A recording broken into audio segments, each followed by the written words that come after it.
Mom said to leave. Can you let us stay just for tonight? Late at night, my 9-year-old grandson suddenly visited us. I rushed to open the door, and found him in bare feet, with blood oozing from his toes. Moreover, he was tightly holding the hand of his 4-year-old sister, tears streaming down her face. Did you two really walk here all by yourselves? They nodded and I hurriedly let them into the house. However, when my husband woke up, he was furious. Absolutely not. The terrifying expression on his face made the grandchildren burst into tears, leaving me bewildered. They should have been allowed to stay for just one night. After that, I couldn't believe my eyes at the action my husband took. I'm Margaret, a 63-year-old homemaker living with my husband Patrick, who is 2 years older. He worked as a high school teacher until he retired at 60. Our 2 children were married and independent. Our daughter Laura lived in a nearby apartment, and our son Richard lived in the neighboring town. Victoria, the wife of our eldest son, is stunningly beautiful with translucent white skin, and even women would flutter if she looked at them with those big eyes. She was an ideal daughter-in-law as long as she remained silent. However, she had an incredibly bad mouth. Everyone wonders why a woman of my caliber would marry a man like him. Huh? Are you saying Richard isn't up to your standard? Well, he works for a top-tier company and earns a decent income, but let's be honest, he's not that good-looking. But I'm not that picky, so he's lucky, I guess. I couldn't help but feel very angry when she spoke ill of my own son. Who do you think you are? I wanted to say, but I held my tongue because I didn't want to argue. However, my husband couldn't stay silent. Richard sure married quite an impressive wife, didn't he? Despite the sarcastic remark, Victoria seemed unfazed and even smirked dismissively. Richard, in response, could only manage a wry smile. Victoria is too good for me. Seeing this, I imagined that my kind-hearted son must be facing some challenges in his marriage. However, despite their differences, they had a child together. Daniel, our first grandchild, strongly resembled his mother with a remarkably beautiful face. Personality-wise, he took after Richard, being very kind, a perfect blend of his parents' best qualities. I looked forward to Richard occasionally bringing Daniel over to our house. Victoria rarely visited, but I thought it might be the best for both of us. Then, we also welcomed a granddaughter, Emily, born 5 years after Daniel. She was an adorable girl with fair skin, chubby cheeks, and round eyes. However, when I visited my son's home to celebrate her birth, Victoria disdainfully glared at the newborn. Daniel takes after me and is beautiful, but why is this one so chubby and ugly? Who does she even resemble? She's not cute at all. You're a mother. Don't say such a thing. She's perfectly cute just as she is. I can say whatever I want to my own child. Are you trying to start trouble with me? Well, I won't lose to an old hag like you. As my husband heard this exchange beside me, his expression quickly changed. I could tell he was about to shout in my defense, so I hurriedly intervened. Instead, it was our son who raised his voice in anger. Victoria, enough. Mom and Dad came here to celebrate. There's a limit to how rude you can be. Oh, how unusual for you to stand up to me. Quite interesting. She glared sharply at Richard, seeming ready to strike, so I quickly relented. I'm sorry. Victoria, you've just given birth, and it's a stressful time. I shouldn't have said that. I apologize. Please forgive me. Exactly. You shouldn't have said anything. You could have just sent a money gift instead of coming all the way here. Victoria's demeanor was consistently lacking in manners, but I couldn't say anything further.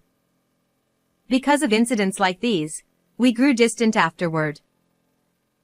However, despite this, Richard continued to bring Daniel and Emily over to us regularly. It made us happy to see our adorable grandchildren, but there were still some concerns on my mind. Daniel was bright and talkative, but Emily, even at the ages of 3 and 4, showed hardly any signs of speaking. Furthermore, her fair skin had turned extremely dark from sunburn, and her hands were rough and dry.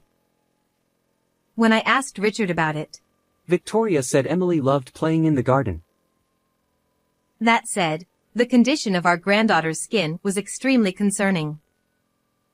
One day, our family was struck by tragedy. My son Richard suddenly passed away.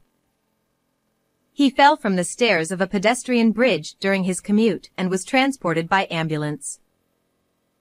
After being transported to the hospital, he received intensive treatment, but unfortunately, he didn't make it. I was in such shock that I couldn't even stand up. Richard, you poor thing. It must have been painful. Daddy, what's wrong? Wake up, wake up. Daniel cried uncontrollably, while Emily remained expressionless, biting her lip. Victoria, without shedding a tear, continued to fiddle with her phone. Looking back now, it was indeed a peculiar scene, but at that moment, I was overwhelmed with grief and unable to pay attention to anything else. My husband received our son's old and worn-out bag from the paramedics, found beneath the pedestrian bridge. It was a bag I had bought for him when he started working. He's been saving and working hard for the family. Thinking this made everything even harder to bear. The wake and funeral were mainly organized by our daughter's husband and were carried out smoothly. I spent the time in a daze at home. It was the day after the funeral. In the middle of the night, the intercom rang.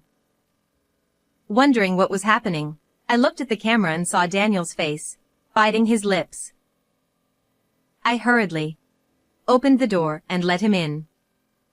Holding back his tears, Daniel managed to speak in a strained voice. Mom told us to leave. Can you let us stay just for tonight? My grandson was barefoot, and there was blood oozing from his toes. Did you two walk here all by yourselves? The grandchildren nodded, but it was a 10-minute drive from the neighboring town. While 9-year-old Daniel might manage to walk, Emily was only 4 years old. Besides, it was the middle of the night. They must have been terrified. When I let them into the living room, my husband had also awakened, so I consulted him about Daniel's request to stay just for the night. Grandpa, we'll leave tomorrow, please. Absolutely not. Upon seeing my husband's furrowed brow and fearful expression, the grandchildren burst into tears, and I was wide-eyed with surprise. Can't we at least let them stay for one night? I began to plead, but my husband hugged the grandchildren tightly, sobbing uncontrollably. Even during our son's funeral, he held back tears. We've been married for 30 years, yet this was the first time I had seen my husband cry like this. Don't say just for today. Stay here forever. Poor you. I realized his feelings with those words, and I couldn't stop crying. Later, I asked the grandchildren what had happened, and what they shared was shocking. Victoria, who was supposed to be a homemaker, was often out during the day, leaving the children at home alone. Even when she was home, she would frequently scold and roughly push Emily around for various reasons. As a result, whenever Emily cried, Victoria would shout angrily, Shut up. Be quiet. You're annoying. Over time, Emily learned to cry silently without making a sound. Daniel reportedly got scolded too when he tried to defend his younger sister because he felt sorry for Emily. While he could escape from his mother's behavior by going to school, Emily, who wasn't allowed to attend kindergarten, didn't have that option. Apparently, while her mother was around, Emily would go outside to weed the garden every day. This was her way to avoid being scolded and perhaps earn some praise from Victoria. This explains why her skin was deeply tanned and her hands were rough.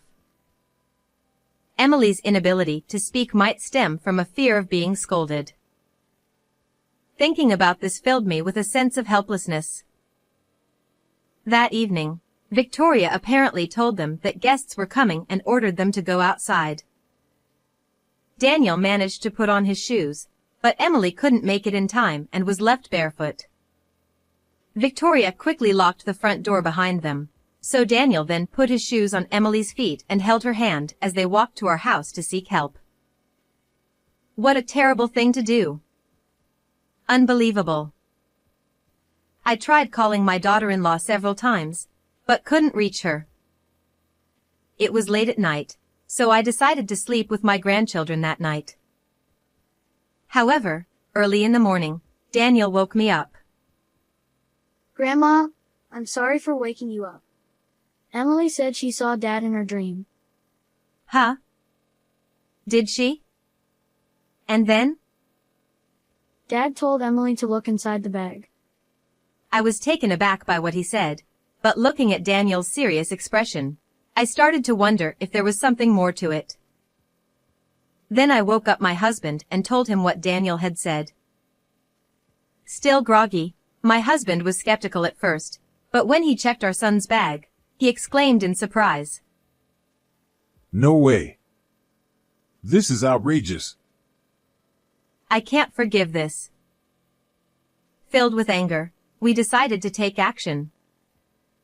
Afterward, we quickly called our eldest daughter, Laura, who lives nearby, and asked her to come to our home to take care of the grandchildren. Meanwhile, my husband and I rushed to our son's house and rang the doorbell repeatedly, but no one answered. But we continued to ring the doorbell persistently. My daughter-in-law finally appeared in her pajamas, with the collar open and looking disheveled. Geez, so noisy. Who the hell is it? At that moment, I caught a fleeting glimpse of a young man with brown hair crossing in the back of the room, completely naked. I knew it. However, as soon as my daughter-in-law realized it was us, she widened her eyes and quickly shut the door. It's so rude of you to come here suddenly. Go home. From behind the door, my daughter-in-law shouted aggressively. We have something urgent to discuss. Please open the door. I said I can't open it right now. I reluctantly opened the door with the key I found in my son's bag, and inside, the young man from earlier exclaimed, "Oh no! Run!" He hurriedly dressed and fled from the house. At the entrance, she stood defiantly, glaring at me and my husband without a trace of remorse. What the heck are you doing here? Before anything else, are you already cheating on your husband the day after he passed away? Don't be ridiculous. Oh, he's just a gas repairman.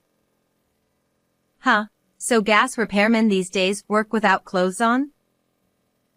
Victoria noticed my sarcasm and clicked her tongue in annoyance. She may have a beautiful face, but her ugly character shows through in her expression. Richard is gone now, and I'm done with you both. You have no right to say anything. Just leave. At that moment, my husband, his face flushed red with anger, deliberately asked her. I can't see the grandchildren? Where are they? And with that, my husband went to check something, pretending to search around the house. Victoria seemed momentarily at a loss for words, but then she immediately started shouting angrily at me. They went to a friend's house. What's wrong with that? Stop lying. Were you not worried when a 9-year-old and a 4-year-old were gone all night? Are you even a mother? Huh. How do you know about that? They walked all the way to our house late at night. As I told this to her, who looked puzzled and astonished, she shamelessly responded with a brazen attitude. Our daughter isn't cute at all, and the son I raised lovingly rebels against me. I don't need those brats.